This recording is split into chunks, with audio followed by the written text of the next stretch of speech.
Assalamualaikum warahmatullahi wabarakatuh. Kami dari kelompok 9 Geologi Dasar B akan mempresentasikan materi tentang lempeng tektonik. Nah, di sini ada nama-nama anggota dari kelompok kami. Ada Atira, Huma, kemudian Juli, dan saya Salman, dan Salsa. Selanjutnya. Oke, jadi yang pertama saya akan menjelaskan 5 tipe batas lempeng. Jadi yang pertama adalah ocean-ocean divergent, di mana batas antara dua lempeng kerak samudra ditarik berpisah. Yang kedua ada ocean-ocean convergent, di mana dua lempeng kerak samudra bergerak menuju satu sama lain yang mengarah ke sudut si satu lempeng. Lalu yang ketiga ada ocean continent convergent, di mana kerak samudra dan benua bergerak menuju satu sama lain yang mengarah ke subduksi gerak samudra. Lalu yang keempat ada continent-continent convergent, di mana dua lempeng kerak benua bergerak menuju satu sama lain. Lalu yang terakhir ada ocean-ocean transform, di mana kerak samudra bergerak secara horizontal dalam arah yang berlawanan melintasi sesar transformasi. Selanjutnya, saya akan menjelaskan tentang unsur vulkanus. Jadi, unsur vulkanus ini tuh menunjukkan tentang pola sebaran letak-letak gunung berapi yang menunjukkan bentuk jalur keberadaan gunung berapinya. Yang mana ini tuh terbagi menjadi 3 jenis, yaitu yang pertama ada pola berdistribusi secara acak, yang kedua ada pola berkerumun rapat, dan ketiganya ada pola yang membentuk garis lurus atau garis linear.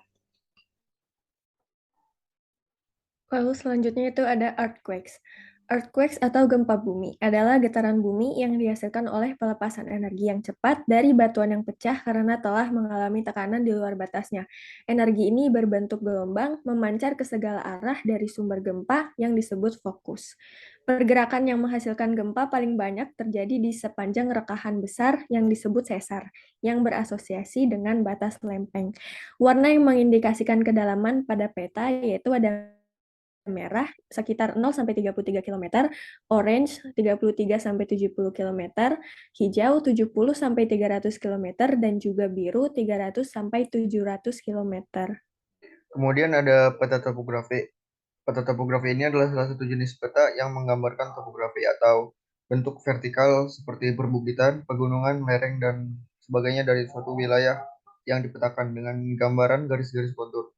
Nah, jadi peta topografi ini adalah salah satu jenis peta khusus yang menggambarkan bentuk relief permukaan bumi yang meliputi tinggi rendahnya kawasan suatu wilayah. Garis kontur adalah garis hayal kontinu di permukaan bumi yang menghubungkan titik-titik dengan ketinggian yang sama. Dengan adanya garis ini, maka akan memudahkan pengguna peta memahami ketinggian suatu tempat, sehingga dapat memperkirakan kecuraman atau kemiringan lereng. Nah, seperti pada gambar di bawah ini, pada peta tersebut terdapat beberapa garis kontur di suatu wilayah. Garis-garis kontur ini merepresentasikan ketinggian terhadap permukaan air laut pada wilayah tersebut. Selanjutnya ada seafloor edge atau umur dasar laut.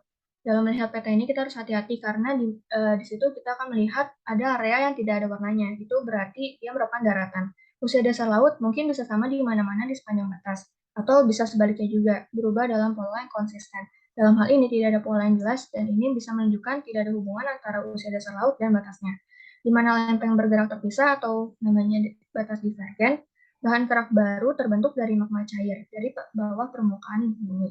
Karena itu, dasar laut termuda dapat ditemukan di sepanjang batas yang berbeda, seperti Mid-Atlantic Ocean Ridge. Kemudian ada di sini kita mengidentifikasikan suatu sesar berdasarkan letak gunung berapi, letak gempa bumi, topografi, dan silver edge. Yang pertama ada lempeng samudra dan lempeng samudra yang mengalami konvergen.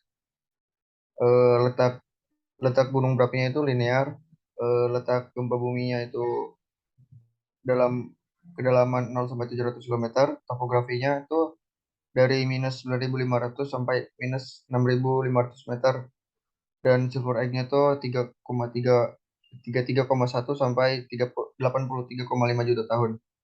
Next. Pada sesar ini yang ditandai dengan nomor 1 dan 2 termasuk pada lempeng samudra yang mengalami konvergen. Jadi pada sesar tersebut terjadi tumbukan antara lempeng samudra dan samudra karena subduksi. Next. Nah, kemudian pada sesar ini letak gunung berapinya itu linear yang ditandai dengan titik-titik merah yang berjejer membentuk garis atau linear pada peta tersebut. Next. Nah, selanjutnya ada pada sesar ini lokasi gempa terjadi pada kedalaman 0 sampai 700 km di bawah permukaan air laut. Pada peta, lokasi gempa bumi ditandai dengan titik-titik berwarna merah yang kedalamannya 0 sampai 33 km, orange 33 sampai 70 km, hijau 70 sampai 300 km, dan biru 300 sampai 700 km. Nah, pada sesar nomor 1 dan 2 ini terdapat titik-titik gempa yang ditandai dengan warna merah, orange, hijau, dan biru, yang berarti pada wilayah tersebut kedalaman gempa terdapat pada 0 sampai 700 km di bawah permukaan laut. Next.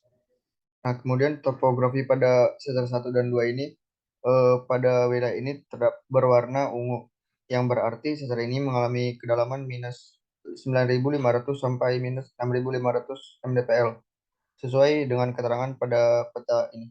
Next. Selanjutnya ada seafloor edge pada wilayah 1 dan 2 ini ditandai dengan beberapa warna, yaitu warna orange, kuning, dan hijau, yang berarti umur dasar laut pada wilayah ini berkisar antara 33,1 sampai 83,5 juta tahun, sesuai dengan keterangan pada peta ini. Ya, selanjutnya saya akan menjelaskan tentang ocean transform sesar 3. Jadi, vulkanisme ini tuh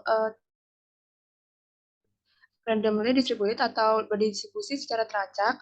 Lalu ada earthquake activity ini juga berdistribusi secara teracak dengan rentang 0 sampai 33 km. Lalu untuk topografinya itu terletak di 400 sampai 2.500 meter di bawah permukaan laut. Dan untuk seafloor edge-nya itu dengan rentang 0 sampai 20,1 juta tahun. Next. Bisa dilihat dari peta ini, kalau sesar 3 itu terletak di situ. Next. Lalu untuk vulkanisme ini bisa dilihat di dalam lingkaran bahwa keberadaan gunung berapinya itu terletak secara acak itu. Jadi mereka berpisah, tidak membentuk garis satu sama lain, jadi terletak itu secara random. Next. Untuk earthquake activity-nya sama kayak tadi, jadi dia terlihat berdistribusi secara acak, dan ini tuh terjadi pada kedalaman 0 sampai 33 km di bawah permukaan laut yang ditandai dengan warna merah. Next.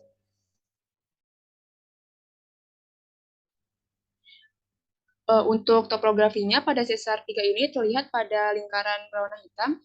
Jadi sesar 3 ini terlihat berwarna biru muda sampai biru agak tua. Jadi dapat disimpulkan bahwa pada kedalaman 400 sampai 2.500 meter di bawah permukaan laut. Next. Dan untuk seafloor edge ini tuh terlihat pada sesar 3 ditunjukkan dengan warna orange sampai merah. Jadi sesuai dengan ketentuan yang ada pada peta, dapat kita tentukan bahwa umurnya itu terdapat pada rentang 0 sampai 20,1 juta tahun. Oke, selanjutnya ada ocean divergence di mana volcanism-nya itu randomly distribute dan tightly cluster, lalu kegiatan gempa buminya berbentuk linear, rentangnya 0 sampai 33 km. Lalu topografinya itu rentang antara min 2.500 sampai 0 kedalaman air di bawah permukaan air laut. Lalu seafloor edge-nya itu 0 sampai 9,7 juta tahun. Oke, bisa lihat di peta itu nomor 4 dan 6. Lanjut. Jadi buat vulkanismnya itu di sini bisa dilihat keberadaan gunung berapinya itu kayak randomly distribusi, sama di sini ada yang di nomor 6 itu ada klaster yang berdekatan. Jadi dia gunung berapinya itu berdekatan. Next. Lalu di sini yang bertanda merah nomor 4 dan 6 itu dominasinya warna merah. Jadi dia itu rentangnya 0 sampai 33 km dengan berbentuk linear. Next. Lalu buat topografinya itu dia berada di kedalaman min 2.500 sampai 0 karena di sini warnanya ungu muda dan bisa dilihat dari ketentuan yang ada di peta di sebelah kanan. Next. Lalu untuk seafloor edge-nya di sini bisa dilihat warna merah, orange, dan orange muda, dan di 6 juga sepertinya sama. Jadi buat dilihat ketentuan di sebelah kanan itu rentang umurnya 0,0 sampai 9,7 juta tahun. Baik, selanjutnya adalah Ocean Continent Convergence pada sesar nomor 5. Vulkanisme itu linear and tightly clustered atau berkerumun secara rapat. Lalu earthquake activity-nya ada tightly clustered 0 sampai 150 km. Lalu topografinya ada di minus 6.500 sampai 0 meter di bawah permukaan laut, yang itu terdapat pegunungan, dan juga sea floor edge-nya ada di 0,0 sampai 47,9 juta tahun. Lalu bisa dilihat pada nomor 5 tersebut, cluster berbentuk tightly clustered ya. Nah, ini juga berbentuk tightly clustered dan juga rentangnya 0 sampai 150 km.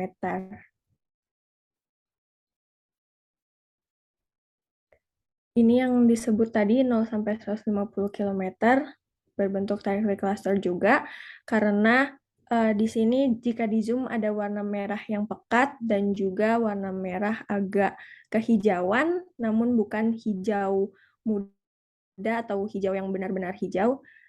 Dan di sini rentang hijau yaitu sampai 300 km. Kenapa kita ambil 150? Karena seperti yang saya bilang tadi, ini agak merah kehijauan, jadi kita ambil tengah-tengahnya saja, jadi 0 sampai 150 km. Lanjut topografinya yaitu minus 6.500 sampai 0 meter di bawah permukaan laut. Kenapa? Karena di sini ada garis berwarna putih yang dimana pada intervalnya garis berwarna putih tersebut bernilai 0 dan juga minus 6.500 di antara ungu tua dan ungu muda. Lanjut terakhir yaitu ada sea floor edge. Sea floor edge-nya itu di rentang 0 sampai 47,9 juta tahun. Selanjutnya adalah kontinen-kontinen konvergen pada sesar nomor 7. Volcanism-nya dia randomly distribute, earthquake activity-nya dia randomly distribute dengan rentang 0 sampai 400 km. Bathymetry atau topografinya 1000 sampai 2500 meter di bawah permukaan laut, di mana dia terdapat pegunungan dan dia tidak memiliki sea floor edge. Lanjut. Bisa dilihat letak dari sesar nomor 7. Lanjut. Selanjutnya, ini merupakan peta dari volcanism. Pada area yang di dalam lingkaran ini, bisa dilihat dia titik-titiknya terdistribusi secara random. Maka dari itu, volcanismnya merupakan randomly distributed.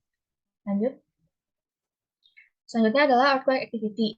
Earthquake activity-nya juga randomly distributed dengan interval 0 sampai 400 km, karena bisa dilihat dari dalam area lingkaran itu, dia sama kayak volcanism tadi, dia terdistribusi secara random, dan apabila kita zoom lagi, itu titik-titiknya dominannya berwarna merah, tetapi ada satu dan beberapa titik yang berwarna biru agak pekat. Lanjut. Selanjutnya merupakan peta dari topografi pada area yang di dalam lingkaran itu terdapat warna hijau sampai agak oranye. Maka dari itu kita memasukkan interval antara 1000 sampai 2500 meter di atas permukaan laut. Dan selanjutnya untuk sea floor edge-nya, pada sensor nomor 7 ini dia tidak memiliki sea floor edge karena bisa dilihat dari area di dalam lingkaran itu merupakan daratan. Lanjut. Sekian yang dapat kami sampaikan mengenai hasil kerja kelompok kami tentang materi lempeng tektonik. Jika ada kesalahan penyampaian informasi atau ada salah-salah kata, kami mohon maaf. Wassalamualaikum warahmatullahi wabarakatuh.